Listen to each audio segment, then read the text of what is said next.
Otherwise, you are welcome to the Cureport. Thank you so much. I mean, the love that you have shown, it's really inspired us. It's inspired us to tell our stories. This community is about building inclusivity. It's making people feel comfortable in their space, own their narrative, and for all your love you've given to us, we've decided that why not? Why don't we bring one of the, you know what they say when they say dynamites come in small packages? This man has done the most. I mean, his resume reads like one of the best youngsters that you can ever see. Since 2017, playing ACES schools, AC under 20, going all the way to the gold squad and the gold, and there was a gold squad and there was a green squad. Remember those days of COVID? But he never stopped him. Went to the Sharks, played for the Sharks, made his debut at a very young age, as I mentioned, came to the Lions, the URC Player of the Year, and then all of a sudden, he's gone off to Japan. Who am I talking about? Others, you well. Sanele Nohamba is with me. Sanele, how you doing, my guy? Very good, the Bobs. Life is great. Enjoying life. I'm all good. I remember coming across you. Just 2017. DHS is playing Shark Tank. Don't know if you can still remember. You started off at 9 that day, and then all of a sudden I saw you playing at 10. You were with Pepsi, and you guys were just dominating. I mean, take us back to like school days. How was that like for you? School was really good, especially DHS. I think it's probably the one place that sort of like channeled me to this career path. But yeah, life was good. Met some really awesome people, made some really good friends. Even like older guys that mentored me, like a guy like Scott Matthew, stuff like that. So it's the people I met there, and then they're the one that sort of guided me towards this path. I mean, Scotty and I like share the love for Newcastle. We're both Newcastle fans.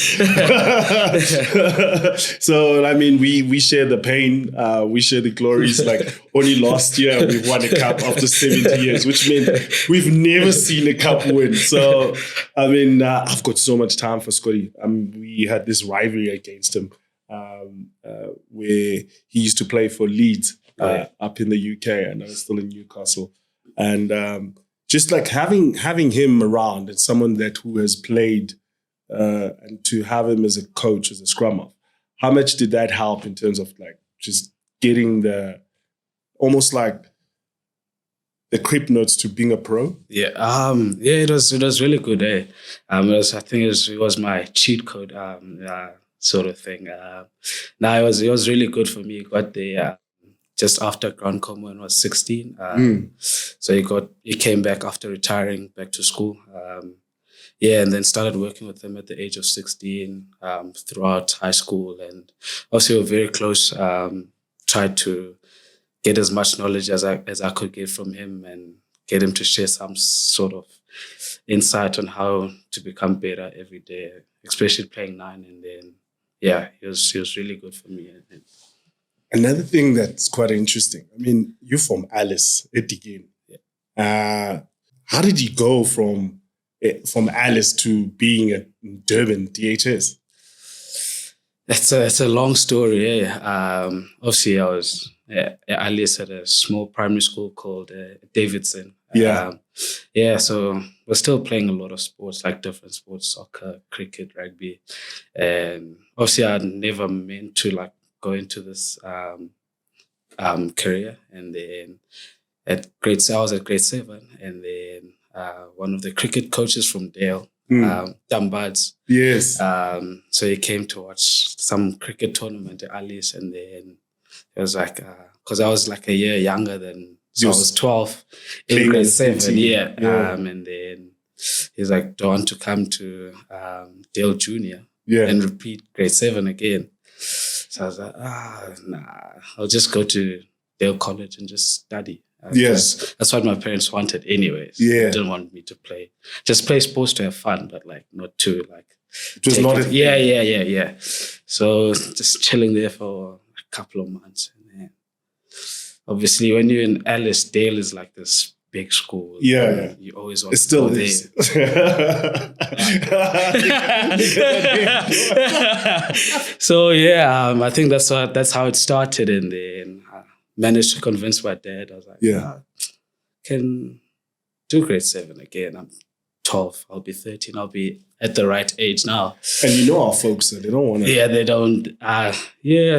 Maybe Kubandi last born. So, Sure, she's like, Ndondo, you can do anything. You can do anything. So yeah, got to Dale.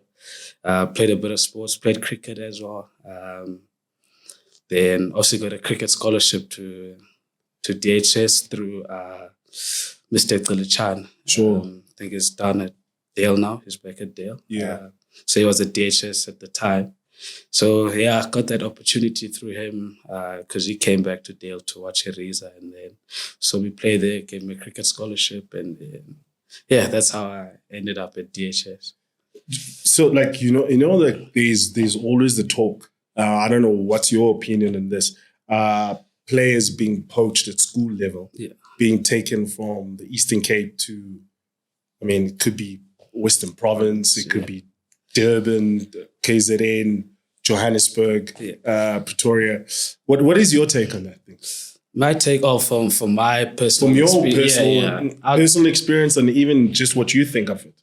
I'll just speak from my side, how I see it, and how it came about to me. I think I wouldn't say it's poaching; it was more giving opportunity to me, obviously, because I went to Dale just for grade 7, and then college was something that we'll see from there. And then obviously I got the opportunity to go to DHS, and that opportunity meant helping my parents financially. So I didn't see it as poaching or stealing because I didn't really have a scholarship to go to college. It was just for Dale Junior. So I think when that opportunity came, it was more helping my parents financially because I have 3 older brothers, older siblings that they still have to look after. So if I can just release the pressure, then it's minus one problem, if you can say, and then it'll be maybe much easier to look after the school fees of my 2 older brothers and sisters. So that's how I see it. I think if someone doesn't have maybe a scholarship and gets a scholarship elsewhere, I don't see it as poaching, really. It's more, it's an opportunity, plus their parents will probably save money if, So it's a very young age, and you get to like Durban. Durban, from Alice, it's a metropolis. How did you sort of like navigate that space and sort of get into it? What did you know that was going to make you sort of give you like the staying factor? What is it about you that you knew? I think it's, I don't know why. But I think what helped when I went there, I didn't go alone. There was, I think, about 5 of us from Dale that went together to DHS. So it was a little bit easier because we can like move together, the 5 of us. So that kind of helped. And then obviously Mr. Chan came down to the Eastern Cape to meet our parents and stuff. And Nayang was at home. So because Naye was also a border master at hostel. So and plus with 5 of my mates that we played together. So that kind of helped a little bit and made the transition a little bit easier. But I think also me, Dingwumdu, that's just laid back. Talking about that, how was because you become a pro like at a very young age. What was like your sort of like, guess teething times? You know what I mean? What did you have to know or get to be just to be part of this professional? No one gives you the manual. You get signed and anyone is like, you're a pro now. Yeah. I think, obviously, Teram Tim, when I was at school, he was mates with Mr. Kulchana, so he'd come to the school. So somewhat mentored me in snuggled about life, like how to approach games, like from a mental side of things. And then obviously skill-wise and learning the game, Scott Matthew was very influential in that. And then also Sean Everett was probably someone that started speaking to me when I was at the age of like 16, 17. Because his son was also at DHS. So when he come, he'd watch a lot of our games. And then he was someone that spoke to me a lot. And then I think it made my decision a lot easier going out of school. Like, everyone wants to. And then Sharks was like the easiest option because he was there. I think he was our under-19s coach with Pepsi and all of them. So out of school, he was someone that I knew while I was in school. And then he became my first pro coach, and then obviously moved together to Currie Cup, Super Rugby, and all of that stuff. So having him as well as someone that I sort of know for a couple of years before going out of school also made like it was just easier. I didn't need to didn't have to prove anything. It was just like we are in Isley and we've been having these conversations like once every 3 months or whatever it is. So it was easier going there and him being my first coach. Did playing for the Sharks, I mean, you've played at the Sharks at school level, you've repped the jersey, and then all of a sudden you're getting a bit of playing Currie Cup. I mean, that playing Currie Cup, and now people are starting to talk, and now did it ever in your mind come to you that someone's saying something like, no, you're too small? I think, again, going back to like the people I've had before going out of school, like Scott and Datera, Sean as well. Like it has never been like a thing. But like someone from wherever say that, then it's like, okay, cool. Like it's not gonna change anything, like how I view the game or how I'm gonna play. Because my coach at school, which he's played at a pro level, backs me. Doesn't say anything, and then. Because Sean at the time was part of the Super Rugby before he became our under-19s coach. And he never mentioned it. So why listen to the noise? Whoever is saying that. So it's never, obviously you'll hear it from people or online or whatever, but like it's never sort of bothered me because the people I've had and the people that were sort of mentoring me and guiding me towards playing the sport pro, like they were like probably the best people that I can have. And when people speak about whatever, it doesn't really faze me and stuff. I had an experience. I mean, I was at the Sharks. I don't think it's not even on YouTube. and it got to a stage, there's one thing about rugby, and especially as a rugby player, you wanna perform, you wanna be on the field, and you wanna play. I mean, lots of people will say like, I'll play wherever the coach picks me. Yeah. You played anywhere and everywhere. I mean, at 9 or 10. Which one position did you prefer? I'm a scrum half that can play 10. You're a scrum half that can play 10. Yeah. Did you have any I know talking about scrum halves who can play 10 or a 10 who can play 9. Frederick Michalek. Yeah. Did you ever see his career? Did you ever sort of study him as a player? Or were you too young for that? Yeah, I was too young. I was probably just watching, really. When he was still at the Sharks, I think I was at DHS maybe, or not. But I've watched him play, but it's not someone that you sort of saw. Yeah. Which player was it that you sort of molded your sort of game? I think the French scrum half, Morgan Parra. Yeah. I think is someone that I really liked, and then Aaron Smith a little bit. A little bit around 2013, 2014. Yeah. And then whoever just played well, just try to take a lead part of their book and then see what I can come up with, really. But Morgan Parra is probably like the guy. So you still mostly with your eyes? Yeah. Is that always been the thing? Because, you can have someone who's the best passer of a rugby, especially in the position of 9. And then you can have someone who's got such a great kicking game and the way they maintain and run the game. So Where did you see your sort of style of play? I think younger, like 16 or so, is more like just running everything. Yeah. And then even under 19, my first year out of school was just If it's play. on. Yeah, if you think it's on, it's on.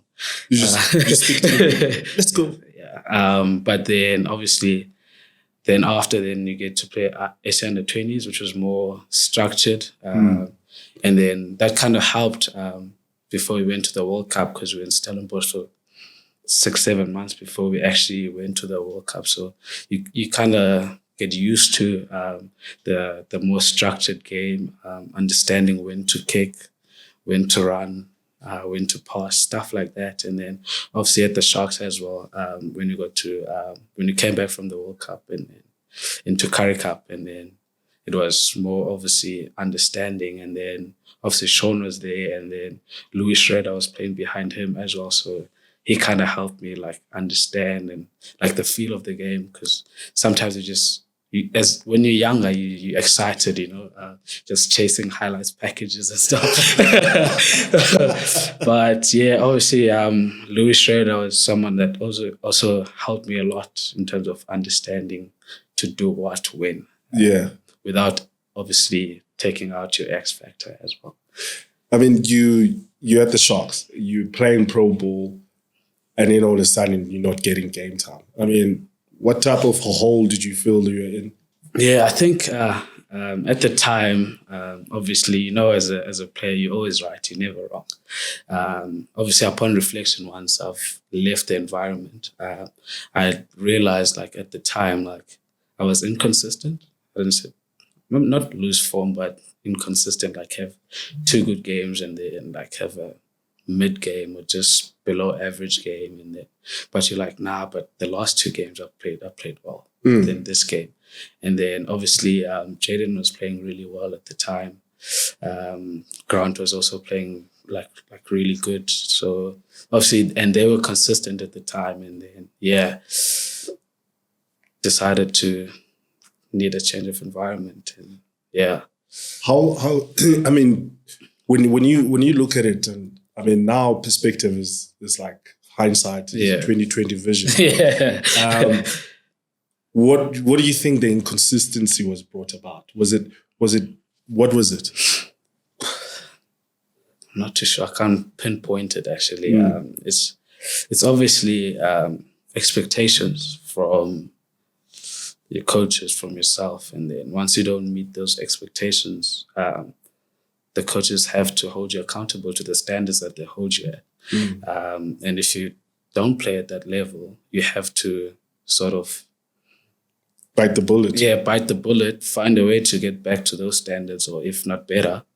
And then obviously when that happens, someone else gets an opportunity. Yeah. And if they get that opportunity and they use it properly, it's hard for the coach, or even for you, to take them out to bring you back on, you know what I mean? Because he's playing well. Yeah. You haven't been playing well, so that's why you had to take a backward step. And you just kind of have to wait for your chance again. And you don't know when it's going to come. I think that's when that frustration kicks in. It's like 2 weeks now, 3 weeks. I mean, how hard was it to reconcile with yourself? How hard was it to reconcile? A week is long in rugby. Yeah, it is. It's very long. So obviously, I was quite younger at the time, and when the frustration starts, and then this coach is... Then you just burning bridges. Stuff like that. But obviously, the coach was my first coach. It was Sean Everett. So he had somewhat of like a father figure that he played. So even though I was like, stuff this, stuff that, okay, cool. Yeah, he understood. He understood. Then a child is allowed to think his toys out of the court. And then like he would speak to me again eventually. I was like, okay, fair. And then I was like, but also You want to get out? Yeah, I want to get out now. And it wasn't easy, but probably a decision that I had to do. And you live in an environment that has been pretty much comfortable for you. Yeah. It's a space where you have thrived, and you come to the land of the smoke. Yeah. Concrete jungle. How was it? How was that? How was that experience? It was probably a great decision for me. But at the time, I felt like I had to get out of the Sharks. I had to leave based on just rugby, purely for rugby. And I felt coming up to Joburg, coming to the Lions as per se, not Joburg, was probably like the best option for me based on how they played. And obviously had a couple of meetings with the coaches before deciding and their philosophy on how they want to play. It gave me like I was confident to come to the Lions. So you think to yourself, as I need a new lease of life, and Johannesburg becomes an opportunity. Just take us through how old are you when you're moving to Johannesburg? I mean, you just left school. You did a grade 7 because you were too young for your class in those days. So by the time now, I mean, this sounds like as if you've had such a long career already, and then all of a sudden you're pitching up to the Lions. Yeah, I think I was 23. 23 when I made the decision to come up to Joburg. It was just purely on obviously I've made my decision. I'm going to chase this rugby thing throughout till I'm done. And being at the Sharks at the time, when I was 23, 2022, I felt like I needed to go elsewhere just to learn from different people, different coaches, different players. And obviously the Lions were that place for me. And how they saw the game and how they wanted to play the game. It's how probably it takes me back to how we played at school and stuff, and my first year out of school. And I was like, why not? And then obviously coming to Joburg, which I've never lived here, it was challenging. It's quite a busy place. But I've got a brother who's here, Ovuyo. So I stayed with him for 3 weeks when I came up, so I can actually find my feet and stuff. Did he put you online? Yeah. What was the talk when you first came up? I mean, he's been here, he works here, he understands what the Joburg is about and what it takes to sort of crack it here. How was those 3 weeks? Because it was not just 3 weeks. There must have been a bit of, for you to move after 3 weeks, there must have been some lines drawn. Yeah, my brother and my father made a trip down to Durban.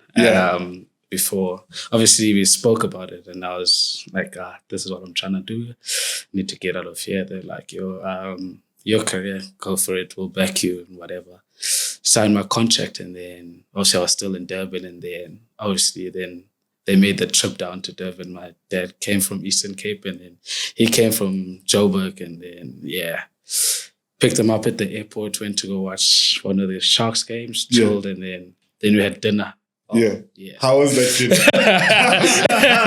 How was that dinner? Because I mean, these are closer men. Yeah, it wasn't fun at all, but it's one of those conversations that was needed. That was needed. Yeah, they obviously told me, listen, obviously you haven't been playing much now, and you've made a decision to go, and you're going to start on a clean slate now. So don't take the attitude that you had here and take it to Joburg, to your new team and stuff like that, and just start on a new page, not a new guy per se, but new guy at this system. Just throw yourself willingly, try and learn as much as you can, try and get as much game time as you can, and then if you do that, then most stuff will just take care of itself. So we had those hard conversations before making the trip to come actually to Joburg. So when I came, everything was laid out here. So you were not here for the big lights. You knew exactly it was hard work. Yeah. And that's an important bit. I mean, I had a friend of mine. I left the Sharks. I signed up to go to play for the Stormers and Western Province. Soli Kivilika, may his soul rest in peace. I mean, Soli was gentle soul because he loved everyone. And I remember him, we're having this conversation. So he's leaving the Sharks and he signs up to the Lions. And I'm like, Soli, you're going there to work. Don't get excited. I mean, it's something that people sort of take for granted. What an opportunity it is when you come to the city, because yes, the rugby is here, but most of other sort of things happen in Johannesburg where you can set yourself up. But by that stage, studying, did you get into the academy? Did you study while you were playing in Durban? First year out of school, I think 2018. Studied a BCom General at Varsity College. Yeah. Took a while, but we finally got there. But it was a little bit harder once I started playing for the seniors, because didn't have the time to go to lessons and stuff. Because at the first year out of school, it was easier to go to lessons, come back, and then train with the under-19s, but then after that it was pretty hard. But I did it at Varsity College in Durban North. It's pretty good times, I think. You did get the certificate. I did get it. which is, I mean, talk to it, because like everyone have this thing, like there's that one opportunity. Rugby is something that is going to give me this life that I'm looking for. And then most time people say to you, you need something to fall back on. I mean, once you have achieved that, did that sort of free up your game? No, not really. Not really? It's not something like I really enjoyed. But like just how you said now, it's having something to fall back on. And I had to find something. And the folks were like, yo, you have to get that. Yeah. Even the Sharks, though. The Edward Kutsia was very big on that. Yeah. So he encouraged pretty much everyone to get something. Yeah, to study, regardless of want to study. And obviously the Sharks helped with the financial side of things to pay for the studies and stuff. Sure. And he really encouraged like everyone to find something and then upskill yourself. While we were trying to make it into the seniors, like study it as well. Would you is that something that you probably would like advise, like maybe there's a 17-year-old there in the EC and he's thinking to himself, I can get a chance at a professional deal. Like having that just as something that you can gain from the game, because I mean, there needs to be a lot of luck to happen for you to be successful in mostly anything in life, but you just have to be in that position. Yeah. No, definitely I would advise someone to do that because obviously it's a contact sport as well. So freak accidents happen. And you don't have that life anymore of being a professional athlete, and then at least then the studies that you've done.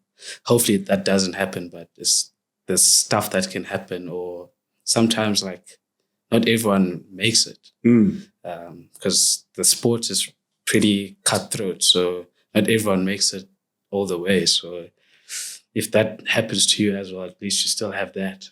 I'd say, yeah. So you rock up the next thing, you are tearing up. I mean, you got to Joburg. I mean, I could see the smile in your face. Just take us through what was going through. What kind of energy did you start feeling when you started being in the squad, playing week in, week out, and having game time? I think it's more of like starting over, not being judged on past performances or encounters or stuff that happened. I just came here, did a full-on preseason, which is rare. It's not. I mean, you have those longest days where you have to train till like is it from 6 till 6? Nah, it wasn't that bad. It was not that bad. Nah. Like 3 o'clock we're at home. But it was probably like one of the toughest pre-seasons I've ever had. So I just came here, just put my head down, work, get into shape, obviously learn how the Lions want to play. Obviously, that's the most important thing. And obviously just the coaches like just backed me really. I think they backed me even before I came. They're like, nah, not saying you're not play every game, but you're going to get an opportunity to, well, not sure it's what you can do, but like be yourself again and express yourself and obviously play the Lions way, how we want to play. And then, that sort of gave me like, just be at ease, work hard, do your thing, enjoy your rugby, and then we'll see what happens, I think. You seem to come across like every time I met you, you're like, I'm like, yo, that was good, that was dope, like, yo, well played, and then you're like, yeah, the boobs, yeah. I'm like, you don't know what you just did. I mean, the other game. I mean, I think Owen Kumani and I were calling it, and you sort of got a ball on. It was like, you know, when you get that medium type of pace ball, where it's not quick enough, but you can still do something with it. But at the same time, you've got a bit of scoreboard pressure onto opposition. I think you went off the left foot and then you came back off the right foot. You bamboozled these two guys and then you decided, you know what, why not? Let's just have a drop kick. I mean, what is going through your mind when you're on that field? Because to me, it looks like as if you are at a place of comfort. Yeah, I think working with different coaches, and obviously at the time there was a lady called Kirsten, she's like a mentor coach as well. Worked with her. She's in Durban. Obviously, when I came here, we just did things via online. Yeah. So she helped me a lot as well, especially at the time where I was at the Sharks. We kind of figured out where I was like really happy when I was playing well, and then I was really like down when I didn't have the best of games, and then we kind of worked out like somewhat of a system of just not riding a wave, because you know, like you'll crash, like just be at like 60%, like in terms of like your emotions towards the game, just your emotional intelligence, like just don't ride the wave, like obviously enjoy your rugby, but like still your job. You have to do this, and then just stay calm and think.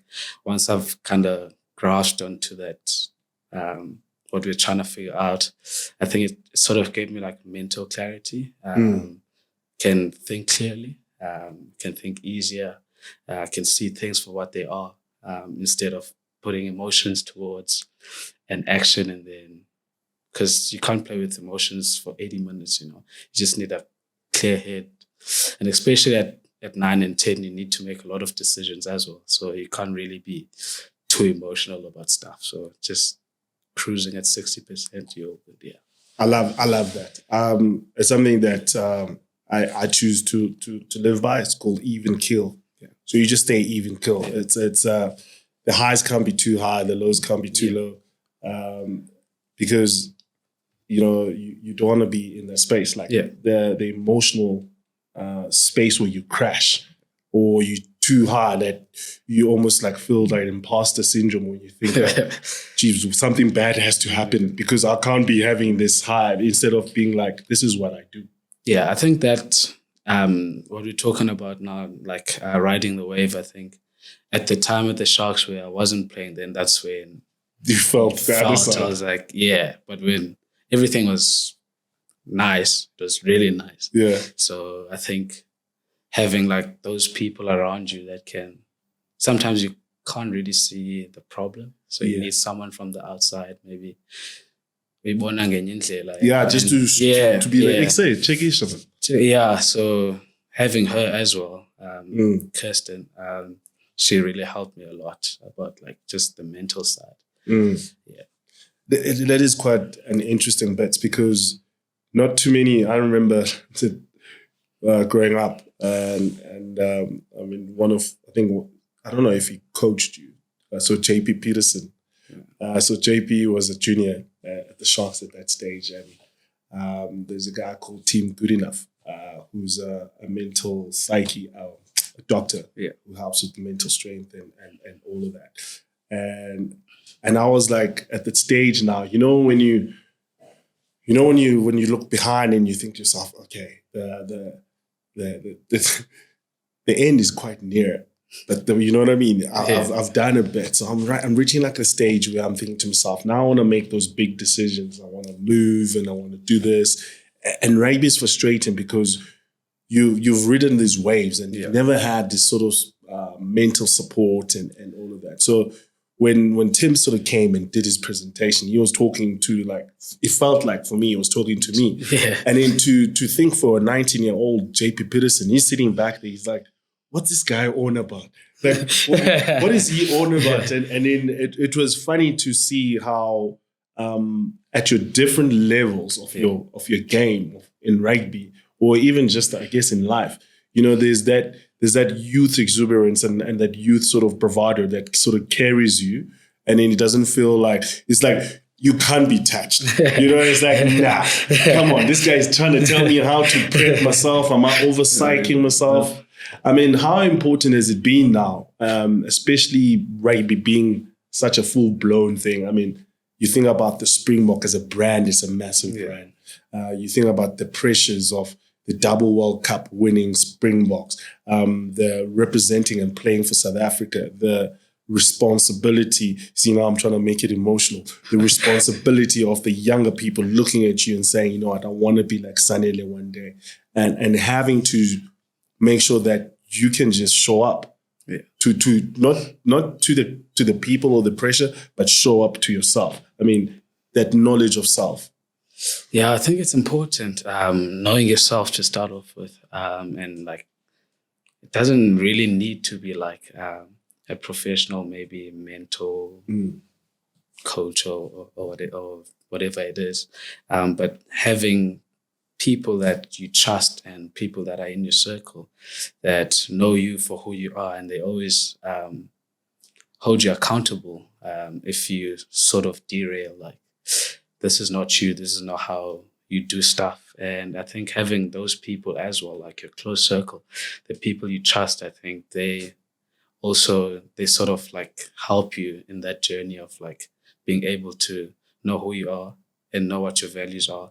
And once you know that, I feel like you're able to always show up for yourself. And once you do that, you make yourself proud. And through that, then you sort of like touch other people's lives, maybe. Yeah, no, it's important. We talk about there's a circle, people who want to be associated because of social currency, and then there's people in your corner, the ones that nurse your wounds when you've been punched in that ring, and it's that corner that's the most important.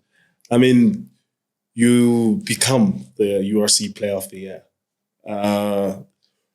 Knowing you now that we've had this chat. What was your take? Was it like pat on the back, like, okay, I really represented? I mean, you were playing 9 and 10, and I call it sacrifice, and for you, it's probably being very selfless to make sure that the team sort of does well, and in that way, it earns you the gong. Yeah. Obviously, it was really a proud moment for me as an individual. I did like get some sort of satisfaction. Like, you've actually had to make a decision about 2 years ago to leave a place that somewhat my second home, that I've been there for a decade in Durban. Had to make that decision, come up to Joburg, and like, you've made a great decision and you've applied yourself to become a better person, better rugby player, and feel like I'm in the right direction of my rugby career at the time. So it was a moment of like just being proud of myself, like just take a moment and just cool, like you've achieved something. So did you, because it's important to recognize those moments. I know to some people, they might feel like it validates what they sort of think about who they are. And at the same time, same thing happens. Game time. Find yourself now in Konnichiwa? Yeah. It was in the books to move abroad. After not 2 seasons ago, after I got the award and stuff, it was in the books to like move abroad.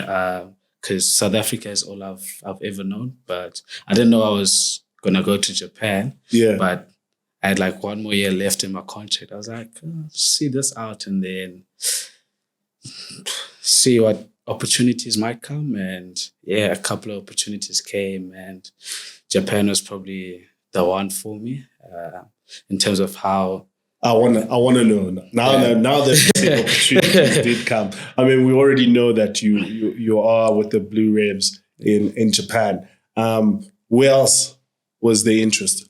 Had an opportunity to link up with Sean Everett again at Edinburgh. Yeah, beautiful city. Yeah, had an opportunity, but yeah, decided to go across to Japan just purely on how they play rugby, like how they just looking from the outside in now, not knowing how my team wanted to play the Revs now. Just I watch a bit of like the top league and like seeing the tries and like just backing their skill set and like not too worried about like kicking game pressure, like just back your skill and back your abilities. I think just how the whole league is, how like most teams approach the game is like entertaining, just having a crack and just being yourself and stuff. Yeah. And not being not that in URC you box, but like I mean the weather plays a role too. Yeah. But URC is sort of like trying to play this pressure game, like trying to put you as much pressure as you can so you can make a mistake and now capitalize. Transition. But just in Japan, it's just if I have the ball, I'm gonna try keep it as much as I can and put you under so much phase pressure. And like just backing my skill set. And I think that's the one thing that attracted me to go to Japan, and obviously just the financial side of things is also like really good for me, I'd say. Does it keep the wolves at bay? Yeah, when days are tough, like. But it's probably like one of the. It's an environment that allows you to grow because you get to give back to the Japanese rugby because obviously some of the players are not pro. They also work for the company as well. So the knowledge that you've picked up over the years, you try and impart. Try and help out maybe some play maybe or like share information with other halfbacks. So it's pretty cool.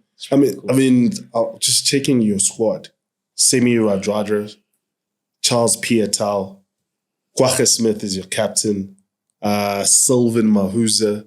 I mean, for us, I won't lie, I'm very envious about Japan opportunity because when we played, we didn't have that opportunity, and then the only way you could go and play overseas, you have to have had started a test match to get a working visa over in the UK, over in France, and all of that, or otherwise it was a degree, which was very far, which is as hard as getting a test match started. but like if you had to break it down, like there's one of the youngsters, I think is Damien Marcus, who's come back and is playing Currie Cup now. He was over there, and just how does it work? What is the categories of players that you sort of have, and just to sort of clear it up for the audience and for the people in South Africa and maybe those who are watching it here? I think it's divided up into 3 categories. Category A being your Japanese players, and then obviously foreigners that have served their time. I think it's about 4 seasons. 4 or 5, and then you obviously slot into the Cat A status where you like Japanese and you can. You offer Japanese interest now. Yeah. After that 5 years, then it can be a category A, and then category B is me, someone who's doesn't have an international cap, but is a foreigner. And then Cat C is your foreign internationals, Kwacha and them. Like, for example, Sylvian has been there since 2019. Yeah. And he's now Cat A. Which then sort of frees up space for a foreign player. Yeah, and then obviously when you get to play, you can have 7 foreigners on the 23, and then obviously just 4 on the field at the same time. So it becomes tough. So that is quite an intense, because now you're not only competing. So you're competing with Kwacha. Yeah. So if Kwacha is all form, like you have to come up. Does it feel like that sometimes? So, because you're not just competing now like for your position. You're competing against foreigners. And like even in a game, if I'm on the bench and then I have to come on, a foreigner that's on the field has to be the one that is replaced. Yeah. Because of the numbers game. The numbers, So it's tough like that, but it is. How has Japan though sort of like taken to that? Because I mean, there's a lot of IP that's floating around. How do you see it in terms of them benefiting from this? Excursion that they're on and the decision of what they've sort of made up. Is it really helping the international team? And I'd like to think so. I'd like to think so, because I think with having maybe other foreigners becoming Cat A, I think it sort of makes the competition harder. And I think maybe that's what you want before you get into test. I'm not too sure about test. I haven't played one, but I'd assume like you want to play in the toughest competition to be able to compete internationally, I'd say. So I think maybe having the foreigners becoming Cat A, which allows more foreigners to play, then the competition becomes better. I'd assume sort of helps, and obviously they can also pick foreigners that are Cat A if they want. So I mean, when it comes to training, I know language and communication is most important. Are you sitting around with like a translator everywhere you go? How do you order food? Do you get umgosho there? There's a lot of things I'm interested in, like cuisine-wise. I mean, when you got there, were you like, yo, let's slaughter? Or what did you do? Obviously, I got there mid-season, so Sylvian was there already. Kwacha was right there, so they sort of like off the field or off work. Sort of show me around like coffee shops, restaurants, and things to do. So they sort of like took me around the water. And obviously at work, there's a couple of translators like just roaming around, translating from, because all our coaches are Japanese. So when they obviously communicate in Japanese, and then the translators will obviously communicate to us in English. And then, for example, if Kwach is speaking to the team as the captain, he'd speak in English, and then the translator will vice versa, like translate from what you just said.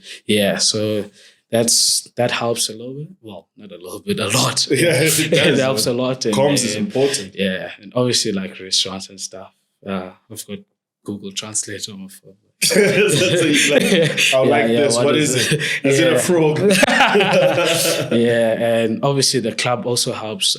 Like every off day, we have lessons and stuff. So had a few lessons, and then obviously I wasn't there for a long time. Now it was about 4 months.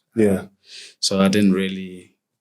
Is it something that you would like to sort of 100% get your teeth into? 100%, and especially again the position I play, you have to communicate, and obviously there's not a lot of foreigners on the field. There's more Japanese guys. So what is same side? What is same side? Like if it's the same side. I've been back for about 2 months, so I've kind of lost it. I have to go back to training and start listening again. So maybe now I'll be gone for a longer period of time, so I have lots of time to get into it. Yeah, like a guy like Sylvian is really good with it. Kwacha can understand. Yeah. But Sylvian can pretty much speak. So yeah, give me a year. I'll be okay. I'll be okay.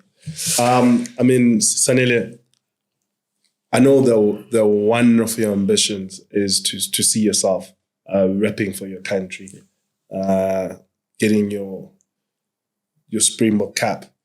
I mean, not that it defines you, but just that burning desire. Like for you, having this opportunity now to grow, how important is it for you to sort of meet that potential that you think as a player have?